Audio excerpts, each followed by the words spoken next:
As instituições não queriam, estavam absolutamente ao lado da democracia.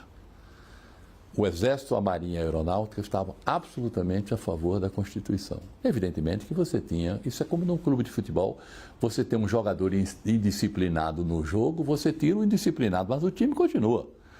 Eles não queriam golpe, em momento nenhum se falou nisso. Não houve um que dissesse assim, eu quero um golpe, compreende? E até hoje você vê nos depoimentos na CPI, nas investigações que estão em curso, nos depoimentos que já se tornaram públicos, não apareceu um cidadão que disse assim, eu quero um golpe, vamos dar um golpe. Não houve isso.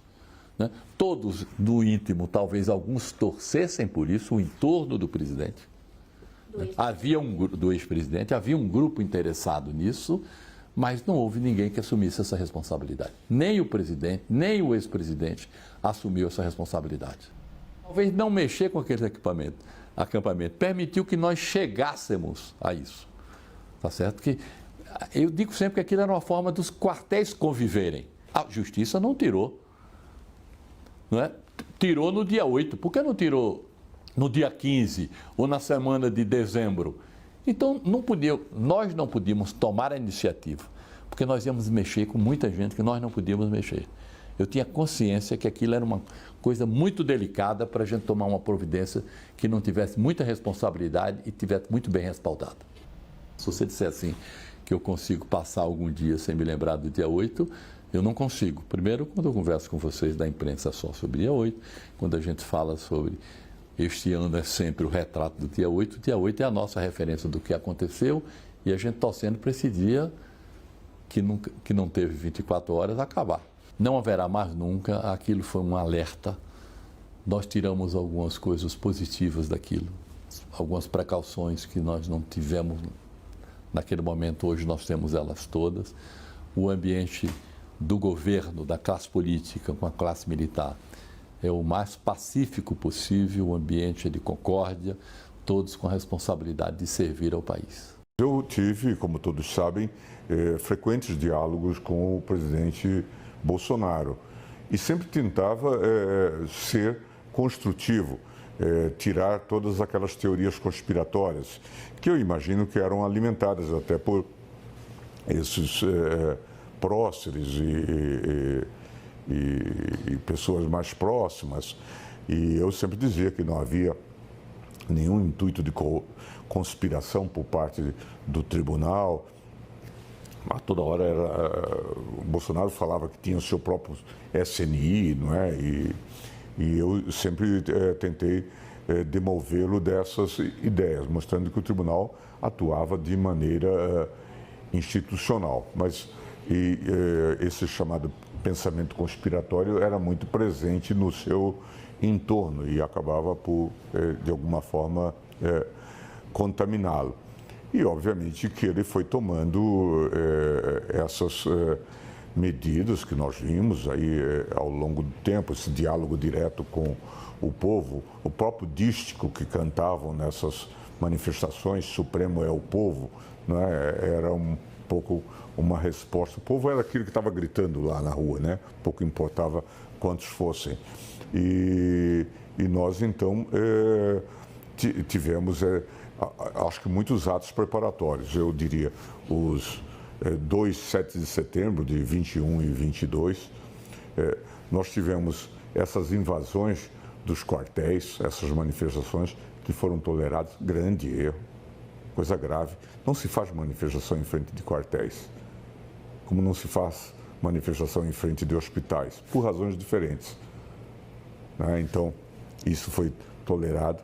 Nós tivemos aqui o 12 de dezembro, aquelas manifestações no dia da diplomação do presidente Lula, em que carros foram explodidos embaixo de postos de gasolina, ônibus foram incendiados, aquele cacique que foi preso foi levado para a Polícia Federal ali no centro e a Polícia Federal foi invadida. Depois tivemos o episódio do aeroporto, em que colocaram num caminhão tanque com gasolina, colocaram uma bomba. Quer dizer, tudo uma gestação de um processo de terrorismo e de crise. Embora o sistema político tenha reconhecido por seus representantes mais altaneiros, aí, o presidente do Senado e o presidente da Câmara, e que são insuspeitos de simpatia, né, necessária ao presidente eleito, disseram logo no primeiro momento que as eleições tinham transcorrido normalmente e Lula era o presidente legitimamente eleito do Brasil. Bolsonaro prosseguiu nesse negacionismo, né? E claro que isso alimentou uma série de teorias de insurreição e de resistência e falas, como nós vimos do general Braga Neto, dizendo que as pessoas deveriam ter fé. Portanto, é como se estivesse gestando. E aí apareceram manifestações, dizendo os quartéis estão se preparando. Não há clima para fazer quartelada nem em um país pequeno, muito mais em um país grande como o Brasil. Questionado se um possível 8 de janeiro pode se repetir no Brasil, o ministro falou que é preciso algo mais além do respeito mútuo entre os poderes. Vamos ouvir. A primeira pergunta que eu continuo a fazer é o que nós fizemos para chegarmos até esse ponto? E a segunda pergunta é o que devemos fazer para evitar que isso se repita?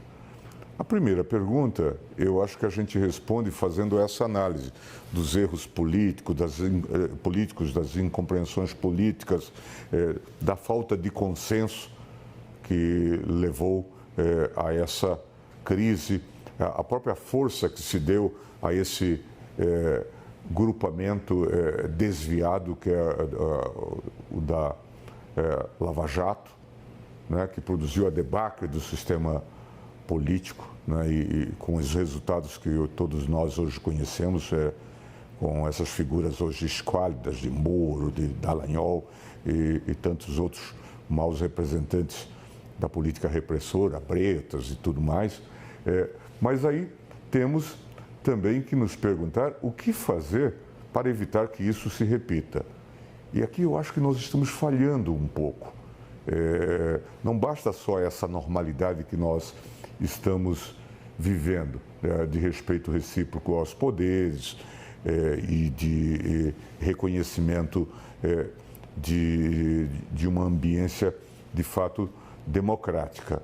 Como eu apontei, o que fazer, por exemplo, no que diz respeito ao papel dos militares? Que papel eles jogaram nessa questão? E o que se tem que reformar? A questão da segurança pública, o papel das polícias. Que, desde o início do governo Bolsonaro havia essa assombração. Pode vir um golpe, como já ocorreu na Bolívia, em que isso não vem das Forças Armadas, mas vem da polícia, por sua omissão, fazendo com que uma GLO seja imperiosa e tudo mais. Nós precisamos discutir isso.